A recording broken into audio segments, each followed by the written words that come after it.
तो हेलो बच्चों, स्वागत है आप सभी का राहुल एकेडमी की एक और बेहतर वीडियो में। तो प्यारे बच्चों, आज की इस वीडियो में हम लोग पढ़ने वाले हैं कक्षा 11 के भौतिक विज्ञान में घूर्णन गति का समीकरण।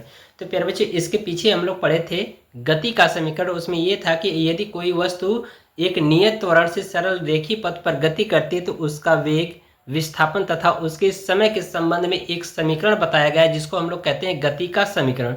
तो बिल्कुल सेम वही चीज यहाँ पर भी है, घूर्णन गति का समीकरण। बस क्या होती है, चीजें यहाँ पर बदल जाती हैं। वो क्या क्या बदलेगी यहाँ पर आप देखिए। सबसे पहले मैं लिखूंगा गति का समीकरण, तीनों को लिखेंगे, फिर इसके बाद चेंज करेंगे। तो जो हमारा मान प्राप्त होगा चेंज करने के बाद वो घूर्णन गति का समीकरण होगा। ठीक है, तो यहाँ पर लिखेंगे पहले गति का समीकरण, गति का समीकरण। ठीक है, तो गति का समीकरण प्यारे बच्चों आपको बताया गया है। पहला जो होता है हमारा v बराबर u प्लस ए टी, और दूसरा होता है s बराबर U T plus half A T square, और तीसरा प्यारे बच्चों आपको बताया गया था v स्क्वायर बराबर यू स्क्वायर प्लस 2as। ठीक है, ये आपको गति के समीकरण बताए गए थे। अब यहाँ पर घूर्णन गति का समीकरण पढ़ना है। तो प्यारे बच्चे, चेंजिंग क्या क्या होगा कि यहाँ पर यदि कोई वस्तु, ठीक है, यदि कोई वस्तु या कोई एक पिंड किसी स्थिर घूर्णन अक्ष के प्रति अगर गति करता है तो उसका t समय पर उसका प्रारंभिक वेग यानी कि u की जगह पे आपको क्या रख देना है, ओमेगा 0। ठीक है, और v की जगह पे यानी कि जब t समय के बाद वह चलना प्रारंभ करता है तो उसका अंतिम वेग वहाँ पर आपको क्या करना है कि v की जगह पे ओमेगा रख देना है, और अल्फा की जगह पे a की जगह पे आपको क्या रखना है, अल्फा रख देना है, और t की जगह पे t ही रखना है। ठीक है, और इसमें और एक चीज़ आपको s की जगह पे यानी कि यहाँ पर s की जगह पे आपको घूर्णन गति के समीकरण में थीटा रखना है। तो चलिए ये चीज़ें हम लोग यहाँ पर रखते हैं। ठीक है, तो यहाँ पर रखेंगे तो प्यारे बच्चों हमें एक समीकरण प्राप्त होगा। वो समीकरण क्या होगा, यहाँ पर देखो, तो यहाँ पर रखेंगे तो v की जगह पे हमें ओमेगा रखना है, और u की जगह पे ओमेगा 0, a की जगह पे अल्फा रखना है।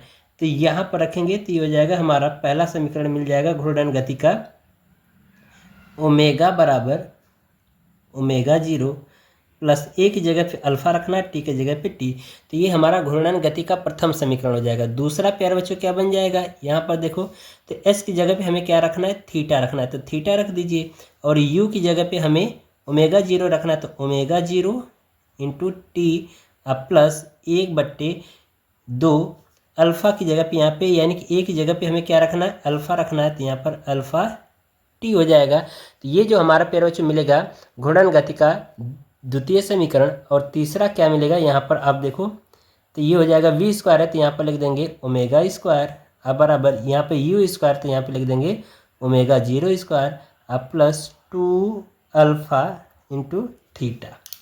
तो ये जो प्यारे बच्चों हमें जो मिल रहे हैं ये तीनों समीकरण, यही तीनों समीकरण प्यारे बच्चों हमारे कहलाते हैं घूर्णन गति का समीकरण। ठीक है, ये तीनों समीकरण हमारे क्या कहलाते हैं, घूर्णन गति का समीकरण। बिल्कुल गति के समीकरण की ही तरह है, बस चेंजिंग आपको क्या क्या किया गया था यहाँ पर मैंने आपको बता दिया है। ठीक है, तो प्यारे बच्चों ये जो हमारा कहलाता है, यानी कि पहला जो समीकरण है प्यारे बच्चों ये हमारा कहलाता है घूर्णन गति का ये प्रथम समीकरण कहलाता है। ठीक है, और ये दूसरा घूर्णन गति का द्वितीय समीकरण कहलाता है, द्वितीय समीकरण। ठीक है, और ये जो तीसरा मिला ये घूर्णन गति का तृतीय समीकरण कहलाता है। ठीक है, बात समझ में आ रही प्यारे बच्चे, इतना आपको क्लियर हो गया होगा। तो आप वीडियो को लाइक कर दीजिए और चैनल को सब्सक्राइब कर लीजिए, क्योंकि इसी तरह से और भी आपको वीडियो मैं लगातार प्रोवाइड करूंगा। ठीक है, तो अब प्यारे बच्चों हम लोग क्या करेंगे, इन्हीं तीनों समीकरणों का हम लोग प्रूविंग देखेंगे, यानी सिद्ध करके यहाँ पर लाएंगे। ठीक है, तो सबसे पहले हम लोग सिद्ध करेंगे घूर्णन गति का प्रथम समीकरण। तो यहाँ पर लिखेंगे हम लोग, हेडिंग लगाएंगे घूर्णन गति का प्रथम समीकरण, या केवल मैं प्रथम समीकरण लिख देता हूँ, प्रथम समीकरण। ठीक है, प्रथम समीकरण का जो निगमन प्यारे बच्चों हम लोग करेंगे समाकलन विधि से ही करेंगे। ठीक है, चलिए, तो प्यारे बच्चों यहाँ पर देखिए यानी कि प्रथम समीकरण हमें प्रूव करना है। तो यहाँ पर मैंने शुरू में कुछ थ्योरी लिख दिया है, उस थ्योरी को आप समझ लीजिए। ठीक है, ये सारी चीज़ें तो मैंने समझा दिया, इतना क्लियर हो गया होगा। अब हम लोग थ्योरी समझ लेते हैं। यहाँ पर लिखा गया है प्यारे बच्चों कि माना कोई पिंड एक स्थिर अक्ष के परितः नियत कोणीय त्वरण अल्फा के अंतर्गत घूम रहा है। कह रहा है कि माना कि किसी क्षण टी पर पिंड का कोणीय वेग ओमेगा जीरो यानी कि प्रारंभिक वेग ओमेगा जीरो तथा टी समय पश्चात उसका कोणीय वेग यानी अंतिम वेग ओमेगा हो जाता है। इतना आपको थ्योरी लिख देनी होगी। ठीक है, चलिए अब हम लोग यहाँ से सिद्ध करते हैं घूर्णन गति का प्रथम समीकरण। तो यहाँ पर प्यारे बच्चों जो हम लोग घूर्णन गति का प्रथम समीकरण जो प्रूफ करेंगे वो कोणीय त्वरण की परिभाषा के अनुसार करेंगे। तो यहाँ पर लिखेंगे कोणीय त्वरण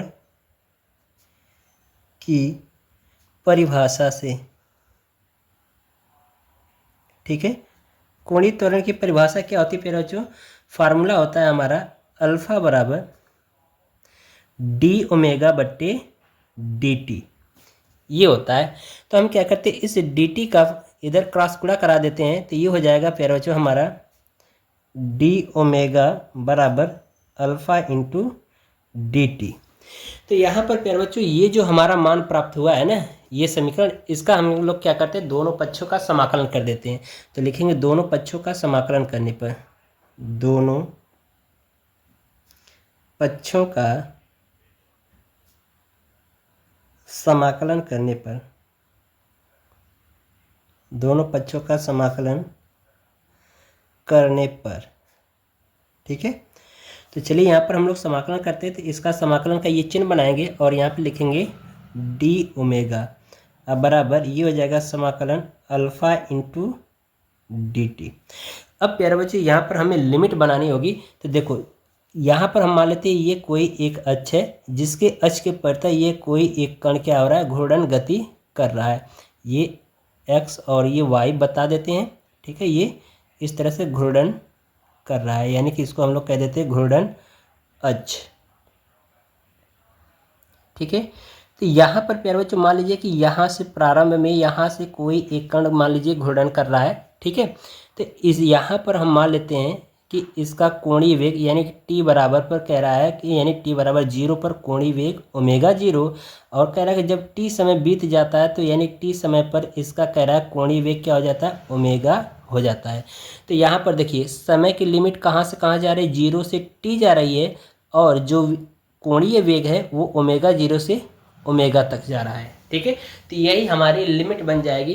तो यहाँ पर ओमेगा जगह यानी कि ये डी ओमेगा, तो डी ओमेगा का मतलब कि यहाँ पर हमें कोणीय वेग के सापेक्ष समाकलन करना है।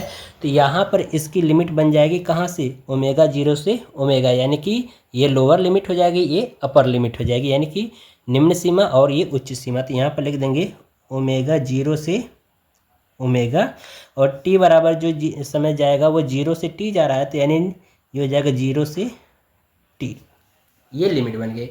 अब प्यारे बच्चों हम क्या करेंगे, यहाँ पर जब समाकलन करेंगे डी ओमेगा का तो ये ओमेगा हो जाता है। ठीक है, तो इसका समाकलन कर देंगे तो ये हो जाएगा आपका, बड़ा कोष्टक लगाएंगे और यहाँ पर लिख देंगे ओमेगा, लिमिट ओमेगा जीरो से ओमेगा तक। अब बराबर यहाँ पर देखो ये कह रहा है कि डी टी, जो कह रहा है कि ये टी के सापेक्ष यानी समय के सापेक्ष समाकलन करना है।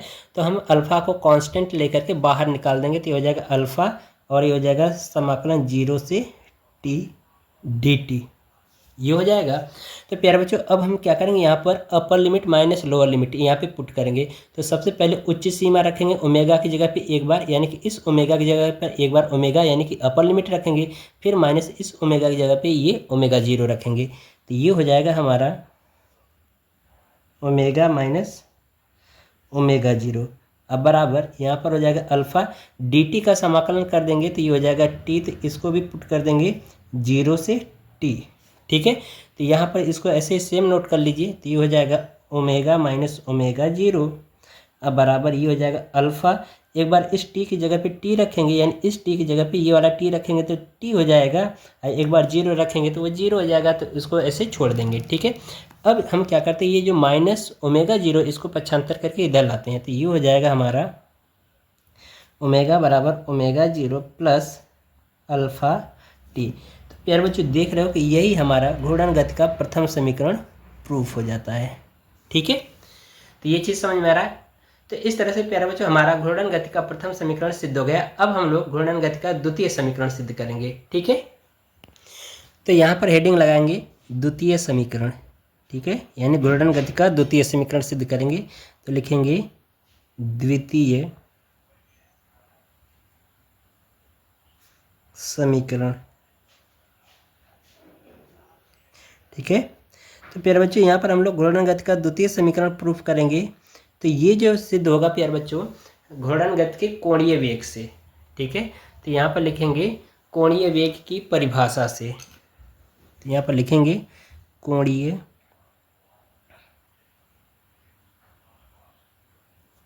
वेग की परिभाषा से। ठीक है, तो कोणीय वेग की परिभाषा में प्यारे बच्चों फार्मूला बताया गया था। कोणीय वेग ओमेगा बराबर होता है formula D theta upon D T. ठीक है, तो अब हम क्या करते हैं, इसका डी टी का क्रॉस गुणा करा देते हैं। तो यहाँ पर हो जाएगा, ये हो जाएगा प्यारे बच्चों डी थीटा बराबर ओमेगा डी टी, ये हो जाएगा। अब प्यारे बच्चों अभी मैंने ओमेगा बराबर फार्मूला बताया था कि ओमेगा बराबर फार्मूला होता है ओमेगा 0 प्लस अल्फ़ा टी, ये होता है। तो हम क्या करते हैं, यहाँ पर ओमेगा की जगह पे यही वाला फार्मूला लिख देते हैं। तो ये हो जाएगा हमारा डी थीटा बराबर ओमेगा की जगह पे रखते हैं ओमेगा 0 प्लस अल्फ़ा टी। ठीक है, इंटू डी टी। अब इस डी टी का इसके अंदर गुणा करा देते हैं। तो ये हो जाएगा डी थीटा बराबर ओमेगा 0 डी टी प्लस ये हो जाएगा alpha T into D T. ये हमारा एक समीकरण बन जा रहा है। अब इसी समीकरण का हम लोग क्या करते हैं, समाकलन कर देते हैं। तो यहाँ पर लिखेंगे दोनों पक्षों का समाकलन करने पर, दोनों पक्षों का समाकलन करने पर, समाकलन करने पर।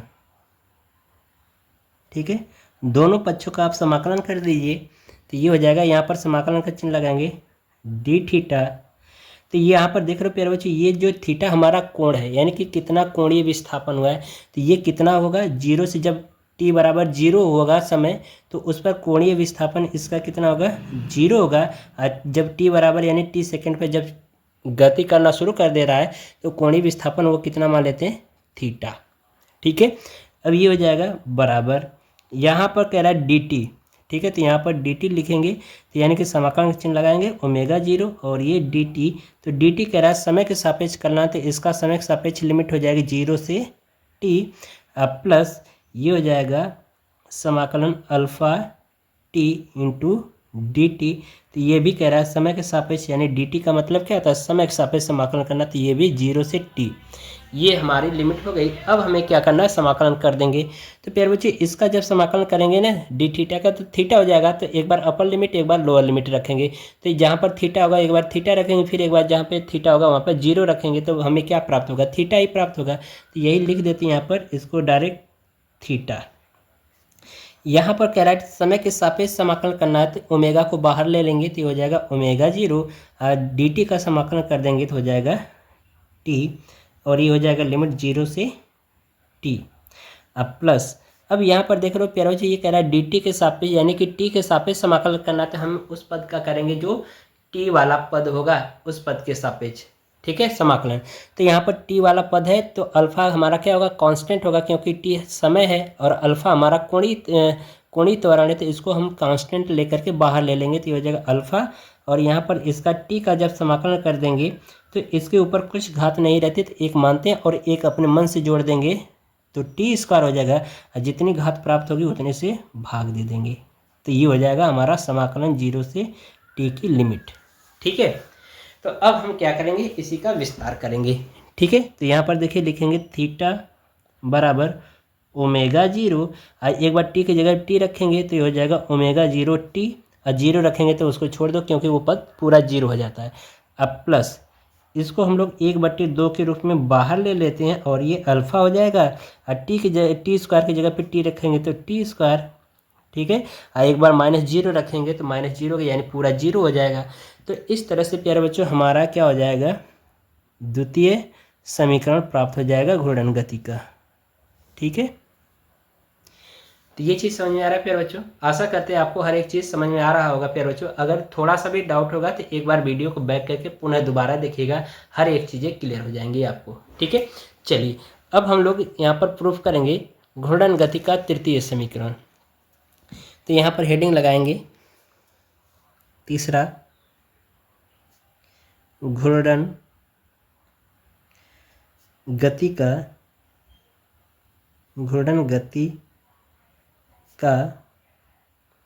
तृतीय समीकरण,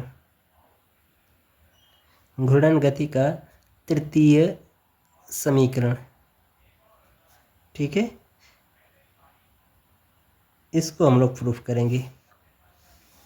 तो इसको प्रूफ करने के लिए प्यारे बच्चों वही फिर हम दोबारा करेंगे, हमारा जो फार्मूला मिला था जो कोणीय त्वरण है उसकी परिभाषा से। ठीक है, यानी कि जो हमारा घूर्णन गति का प्रथम समीकरण जिस सूत्र से प्रूफ हुआ था उसी सूत्र को हम लोग पुनः दोबारा करेंगे। ठीक है, इसके दो तरीके हैं, तो पहले एक तरीका सीख लेते हैं, दूसरा मैं बाद में बताता हूँ। ठीक है, तो यहाँ पर लिखेंगे कोणीय त्वरण की परिभाषा से, कोणीय त्वरण की परिभाषा से। तो कोणीय त्वरण की परिभाषा क्या होती है प्यारे बच्चों, बताया था अल्फा बराबर होता है d⍵/dt, ये बताया था। तो अब हम क्या करते हैं कि इसके अंश और हर में d θ से गुणा कर देते हैं। ठीक है, तो यहाँ पर इसको लिख सकते हैं इस तरह से, अल्फा बराबर, पहले तो ऐसे ही नोट कर लो, d⍵/dt, और हमने क्या किया, इसके अंश और हर में d θ से गुणा कर दिया हमने। ठीक है, तो ये हो गया। तो अब प्यारे बच्चों क्या करते हैं, ये जो है ना स्थान चेंज करते हैं, इसको इधर ला देते हैं, इसको इधर लाते हैं, तो ये हो जाएगा आपका अल्फा बराबर d⍵/dθ गुणे ये हो जाएगा dθ/dt। तो प्यारे बच्चों ये देख लो dθ/dt, अभी हमने बताया था ये क्या होता है, यहाँ पर देखो क्या बताया है, ओमेगा होता है, यानी dθ/dt बराबर किसके होता है, ओमेगा के। तो यहाँ पर हम क्या कर सकते हैं, इसकी जगह पे क्या लिख सकते हैं, ओमेगा लिख सकते हैं ना, तो ओमेगा लिखिए। तो ये हो जाएगा अल्फा बराबर, तो इसकी जगह पे हम लोग लिख देंगे ओमेगा, तो d ओमेगा इंटू ये हो जाएगा ω/d θ, ये हो जाएगा प्यारे बच्चों। अब हम लोग क्या करते हैं, इस dt का क्या करते हैं, क्रॉस गुणा इधर करा देते हैं, तो ये हो जाएगा हमारा अल्फा इंटू dt बराबर ओमेगा इंटू d ओमेगा। अब ये जो प्यारे बच्चों हमें जो समीकरण मिला है ना, इस समीकरण का हमें क्या करना है, समाकलन कर देना है। तो लिखेंगे दोनों पक्षों का समाकलन करने पर, तो ये हो जाएगा दोनों पक्षों का समाकलन करने पर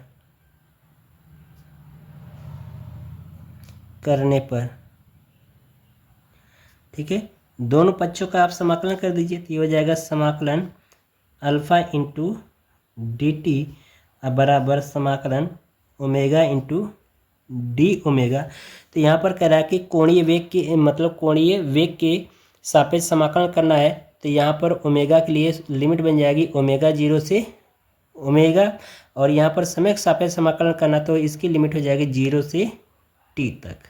ठीक है, तो यहाँ पर समय के सापेक्ष समाकलन करना है तो ओमेगा अल्फ़ा को बाहर ले लेंगे, तो ये हो जाएगा हमारा अल्फ़ा, एक स्टेप बढ़ा दे रहा हूँ मैं, 0 से t इंटू dt अब बराबर ये हो जाएगा। यहाँ पर हमें कोणीय त्वरण यानी कि ओमेगा के सापेक्ष समाकलन करना है, तो इसका समाकलन कर देंगे। तो प्यारे बच्चे इसके ऊपर कुछ घात नहीं रहती तो हम लोग एक मानते हैं। ठीक है, और उसमें जब समाकलन करते तो अपने मन से एक घात जोड़ देते और जोड़ने के बाद जितना प्राप्त होता है उतना से भाग कर देते, तो ये हमारा समाकलन हो जाता है उसका। तो यहाँ पर समाकलन कर देंगे तो ये हो जाएगा ओमेगा स्क्वायर बट्टे 2, जितनी घात प्राप्त हुई उतने से भाग कर दिया, लिमिट 0 से ओमेगा 0 से ओमेगा तक जा रहा है, और यहाँ पर इसका समाकलन कर देंगे प्यारे बच्चों, तो ये हो जाएगा अल्फ़ा, और ये dt का समाकलन हो जाएगा कितना टी हो जाएगा, और इसकी लिमिट कहाँ से कहाँ तक जाएगी, 0 से टी। और इसको भी मैं सेम नोट कर ले रहा हूँ, ये हो जाएगा हमारा ओमेगा स्क्वायर बट्टे, और इसको हम लोग क्या करते हैं, 1 मिनट देखो, इसको हम लोग क्या करते हैं कि यहाँ से 1/2 के रूप में बाहर ले लेते हैं, ठीक है। तो ये हमारा बच जाएगा, और ओमेगा 0 से ओमेगा इतना जाएगा, ठीक है। हमने क्या किया, इस जो बट्टे में 2 इसको हमने 1/2 के रूप में बाहर ले लिया है, ठीक है। इतना हो गया क्लियर। अब यहाँ से देखो इसका अब विस्तार कर देते, तो इसका अगर विस्तार करेंगे तो एक बार अपर लिमिट रखेंगे, फिर माइनस लोअर लिमिट, तो इस टी की जगह पे ये वाला टी रखेंगे तो कितना हो जाएगा, अल्फ़ा टी। और फिर -0 रखेंगे तो 0 होगा, इसके अंदर गुणा करा देंगे अल्फ़ा का तो वो भी 0 हो जाएगा, तो ये अल्फ़ा टी ही प्राप्त होगा प्यारे बच्चों, ठीक है। और ये जो 2 यानी 1/2 है, इसका हम इधर गुणा करा देते हैं तो ये हो जाएगा 2 अल्फ़ा टी।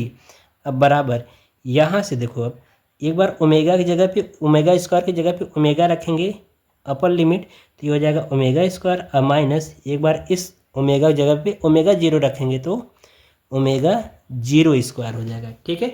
अब इस माइनस ओमेगा 0 स्क्वायर को पक्षांतर करके इधर लाते हैं, तो ये हो जाएगा बच्चों हमारा ओमेगा स्क्वायर बराबर omega 0 square plus 2 alpha T, ठीक है। तो ये हमारा प्यारे बच्चों जो मिला, ये घूर्णन गति का तृतीय समीकरण प्रूफ हो गया, ठीक है। अब जो मैंने कहा इसका एक और तरीका होता है, वो तरीका क्या होता है उसको भी मैं आपको समझा दे रहा हूँ, ठीक है। तो यहाँ पर प्यारे बच्चों जो हमारा गति घूर्णन गति का जो प्रथम समीकरण था, उसी समीकरण को आप क्या करिए कि लिखिए और दोनों पक्षों का क्या कर दीजिए, वर्ग कर दीजिए, ठीक है। वर्ग कर देंगे और उसी को सॉल्व करेंगे तो हमारा घूर्णन गति का घूर्णन गति का तृतीय समीकरण उस विधि से भी प्राप्त हो जाएगा, ठीक है। तो आशा करते हैं प्यारे बच्चों आपको इतना हर एक चीज़ समझ में आया होगा। यदि प्यारे बच्चों थोड़ा सा भी डाउट होगा तो एक बार वीडियो को बैक करके पुनः दोबारा देखिएगा, हर एक चीज़ें क्लियर हो जाएंगी, ठीक है। तो मिलते हैं आपसे अगली वीडियो में, तब तक के लिए गुड बाय, थैंक यू, जय हिंद बच्चों।